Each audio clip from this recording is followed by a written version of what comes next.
بسم اللہ الرحمن الرحیم مولاي صلی وسلم دائما ابدا علی حبیبک خیر الخلق کلہم محمد ذکرہ روح لانفسنا محمد شکرہ فرض علی الامم۔ نبی کریم صلی اللہ علیہ وآلہ وسلم کی ازواج مطہرات یعنی امہات المؤمنین رضی اللہ تعالی عنہن کا تذکرہ خیر چل رہا ہے۔ تین ازواج مطہرات حضرت سیدہ خدیجۃ الکبریٰ رضی اللہ تعالی عنہا، حضرت سیدہ عائشہ صدیقہ رضی اللہ تعالی عنہا اور حضرت سیدہ سودا بنت زمعہ رضی اللہ تعالی عنہا، ان کا تذکرہ خیر ہو چکا۔ آج ہم جس ہستی کی سیرت کے بارے میں جانیں گے وہ نبی کریم صلی اللہ علیہ وآلہ وسلم کی زوجہ محترمہ ہیں اور ام المؤمنین ہیں، مسلمانوں کے دوسرے خلیفہ راشد حضرت سیدنا فاروق اعظم رضی اللہ تعالی عنہ کی شہزادی ہیں، یعنی حضرت حفصہ رضی اللہ تعالی عنہا۔ حضرت حفصہ رضی اللہ تعالی عنہا قریش کے خاندان بنو عدی سے تعلق رکھتی تھیں اور آپ کی والدہ کا نام حضرت زینب بنت مظعون تھا، جو کہ ہمشیرہ تھیں جلیل القدر صحابی رسول حضرت عثمان بن مظعون رضی اللہ تعالی عنہ کے۔ حضرت عثمان بن مظعون رضی اللہ تعالی عنہ، آپ کی عظمت یہ ہے، آپ نے جب اسلام قبول کیا تو نبی کریم صلی اللہ علیہ وآلہ وسلم کی بارگاہ میں عرض کی، یا رسول اللہ صلی اللہ علیہ وسلم، جب سے اسلام قبول کیا ہے تو جسم میں مختلف دردیں رہتی ہیں، مختلف قسم کی بیماریوں نے گھیرا ہوا ہے، تو اس حوالے سے آپ کچھ ارشاد فرمائیے۔ تو آقا کریم صلی اللہ علیہ وآلہ وسلم نے آپ کو دم عطا فرمایا کہ جسم میں جہاں پہ درد ہو وہاں پہ ہاتھ رکھو اور 7 مرتبہ اعوذ باللہ من الشیطان الرجیم یہ پڑھنا ہے، اور اس کے بعد 7 مرتبہ اعوذ بعزت اللہ وقدرتہ من شر ما اجد و احاذر یہ پڑھ کے دم کر لیا کرو، تمہاری دردیں ٹھیک ہو جائیں گی۔ جب حضرت عثمان بن مظعون رضی اللہ تعالی عنہ کا انتقال پرملال ہوا، جنازہ پڑا ہوا تھا، نبی کریم صلی اللہ علیہ وآلہ وسلم تشریف لائے اور حضرت عثمان بن مظعون رضی اللہ تعالی عنہ کی پیشانی پہ بوسہ دیا، اور آپ کے فراق اور غم میں نبی کریم صلی اللہ علیہ وآلہ وسلم کی مبارک آنکھوں سے آنسو نکل رہے تھے، اور وہ جب آقا کریم علیہ السلام نے ان کی پیشانی پہ بوسہ دیا تو حضور علیہ السلام کے آنسو ان کے رخساروں پہ چہرے پہ گرے۔ تو یہ آپ کی سعادت ہے کہ بوقت رخصت حضور علیہ السلام کے آنسوؤں نے آپ کے چہرے کو غسل دیا ہے۔ تو یہ حضرت عثمان بن مظعون رضی اللہ تعالی عنہ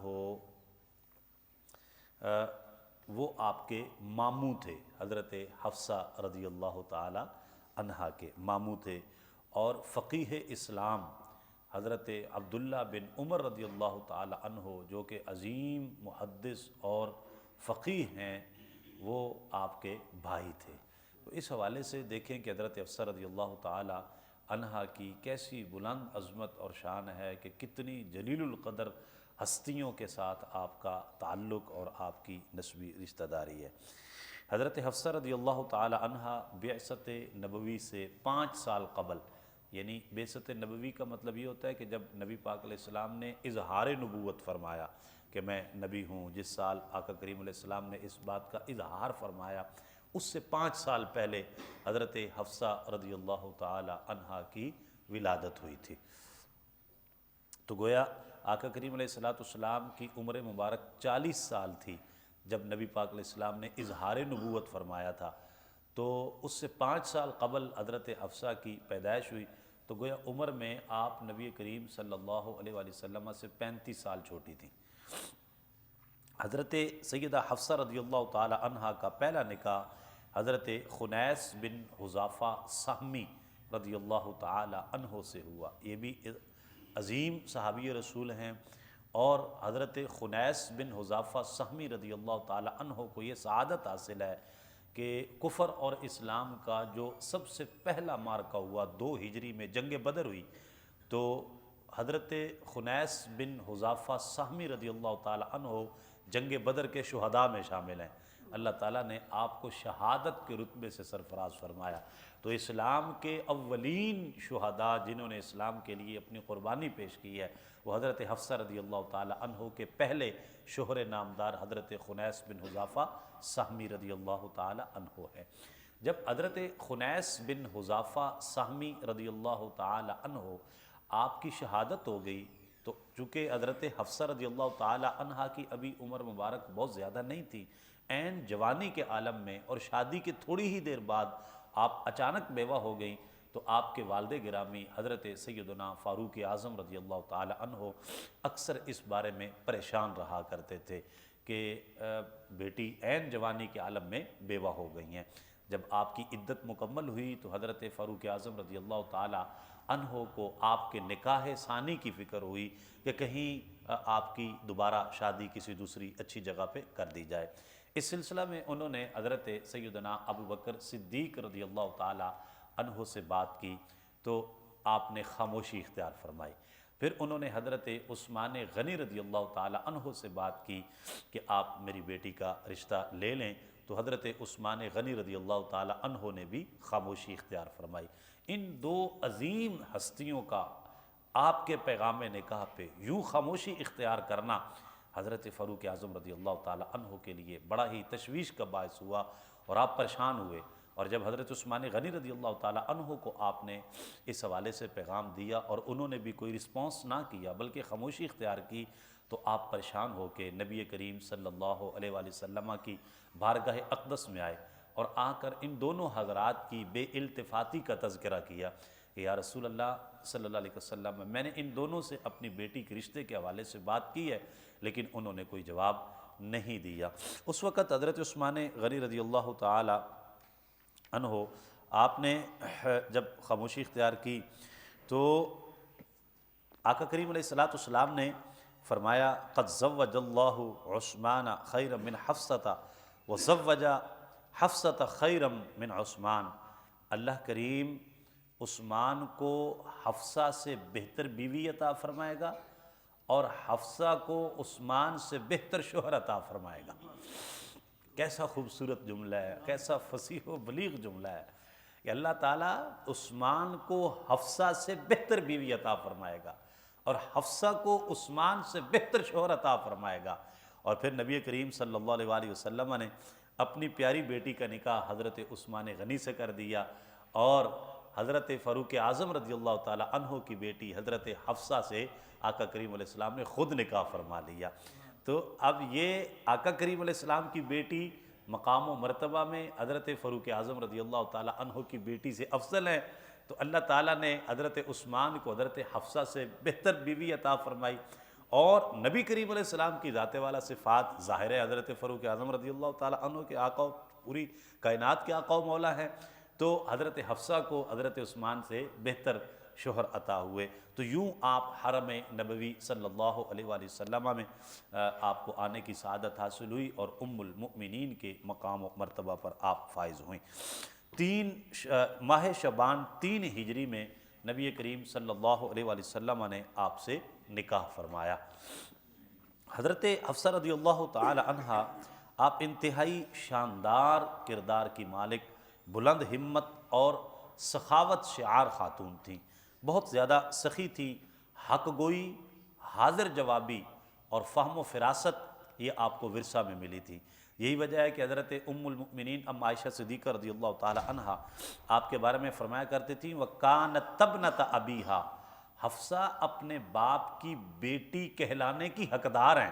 یعنی انہوں نے اپنے کردار سے ثابت کیا کہ وہ فاروق اعظم رضی اللہ تعالی عنہ کی بیٹی ہیں۔ جیسے حضرت فاروق اعظم رضی اللہ تعالی عنہ حق بات کہنے میں، اسلام کی ترجمانی اور حفاظت میں، حق و باطل کے فرق کرنے میں کبھی کسی کو خاطر میں نہیں لائے تھے، اور آپ نے صرف اللہ رب العزت اور اللہ کے پیارے حبیب صلی اللہ علیہ وسلم سے ڈرتے ہوئے اور ان کے احکام کو نافذ کرنے کے لیے آپ ہمیشہ حق کی بات کیا کرتے۔ اسی طرح حضرت حفصہ رضی اللہ تعالی عنہا بھی اپنے والد گرامی کے مطابق ہمیشہ حق بات جو ہے وہ بغیر کسی لومۃ لائم کے خوف کے آپ وہ بات کہہ دیا کرتی تھی۔ حضرت حفصہ رضی اللہ تعالی عنہا ایک دفعہ آقا کریم علیہ السلام نے آپ کو ایک طلاق دے دی۔ حضور علیہ السلام کے ہر عمل میں چونکہ امت کے لیے ایک سبق تھا اور امت کے لیے ایک ڈائریکشن ہوتی تھی، آقا کریم علیہ السلام نے ایک طلاق حضرت حفصہ رضی اللہ تعالی عنہا کو دی، جس کی وجہ سے تمام جو ہے وہ خاندان میں ایک غم اور پریشانی کی لہر جو ہے وہ دوڑ گئی۔ کچھ دیر کے بعد کریم آقا علیہ السلام حضرت حفصہ رضی اللہ تعالی عنہا کے حجرہ میں تشریف لائے اور خوشخبری سنائی، ان جبریل اتانی فقال لی ارجع حفصۃ فانہا صوامۃ قوامۃ وہی زوجتک فی الجنہ۔ بے شک جبریل امین علیہ السلام میرے پاس حاضر ہوئے اور عرض کی حضرت حفصہ رضی اللہ تعالی عنہا سے رجوع کر لیجئے، کیونکہ وہ بڑی روزہ دار اور عبادت گزار عورت ہے اور وہ جنت میں آپ کی بیوی ہے۔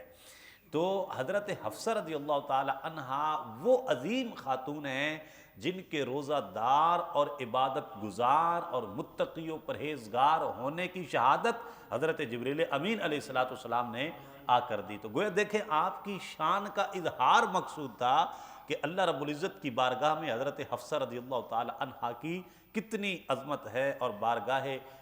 رب العزت میں آپ کے اعمال کی کتنی مقبولیت ہے۔ حضرت حفصہ رضی اللہ تعالی عنہا کا ایک اور منفرد اعزاز ہے، اور وہ یہ ہے کہ قرآن مجید جیسے جیسے نازل ہوتا رہا وحی، تو آقا کریم علیہ السلام جب اس کی کتابت کرواتے لکھواتے اس کو مختلف الواح پہ، تختیوں پہ، چمڑے پہ، پتھر کی سلوں پہ، تو آقا کریم علیہ السلام نے اس کو یکجا کروا کے ترتیب لگوا کے اکٹھا کر کے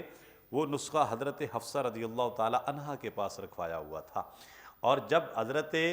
ابوبکر صدیق رضی اللہ تعالی عنہ آپ نے اور پھر بعد میں حضرت عثمان غنی رضی اللہ تعالی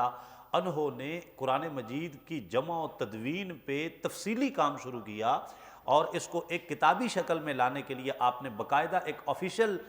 جو ہے وہ ٹیم تشکیل دی اور ان کی ڈیوٹی لگا دی کہ قرآن مجید کو کتابی شکل میں لایا جائے، تو اس کے لیے سب سے زیادہ جس نسخہ نے مدد اور معاونت کی اور جس کو سامنے رکھ کے قرآن مجید کی ترتیب دی گئی، وہ وہی نسخہ تھا جو حضرت حفصہ رضی اللہ تعالی عنہا کے پاس نبی پاک علیہ السلام نے رکھوایا تھا۔ تو یہ اور آپ کے وصال کے وقت تک وہ نسخہ آپ کے پاس موجود رہا۔ حضرت حفصہ رضی اللہ تعالی عنہا آپ کا جو وصال ہے وہ 63 سال کی عمر میں 45 ہجری میں شعبان کے مہینہ میں مدینہ منورہ میں ہوا۔ اس وقت امیر اسلام حضرت امیر معاویہ رضی اللہ تعالی عنہ آپ کی حکومت کا زمانہ تھا، تو مدینہ کا گورنر مروان بن حکم اس نے آپ کا جنازہ پڑھایا، اور اس کے بعد حضرت ابو ہریرہ رضی اللہ تعالی عنہ آپ کے جنازہ کو قبر تک لے کر گئے، اور پھر ام المؤمنین کے بھائی حضرت عبداللہ بن عمر رضی اللہ تعالی عنہ اور آپ کے بھتیجوں نے آپ کو قبر میں اتارا۔ حضرت حفصہ رضی اللہ تعالی عنہا سے 60 احادیث مروی ہیں جو انہوں نے نبی کریم علیہ السلام سے روایت کی ہیں۔ 60 احادیث آپ سے مروی ہیں، ان میں سے 4 احادیث جو ہیں یہ بخاری اور مسلم میں موجود ہیں، باقی 56 احادیث دیگر جو حدیث کی کتب ہیں ان کے اندر موجود ہیں۔ تو یہ عظمت و شان ہے حضرت حفصہ رضی اللہ تعالی عنہا کی۔ اللہ رب العزت ہمیں حضور علیہ السلام کے خاندان کی کامل محبت اور ان کے اسوہ نور پر عمل پیرا ہونے کی توفیق عطا فرمائے۔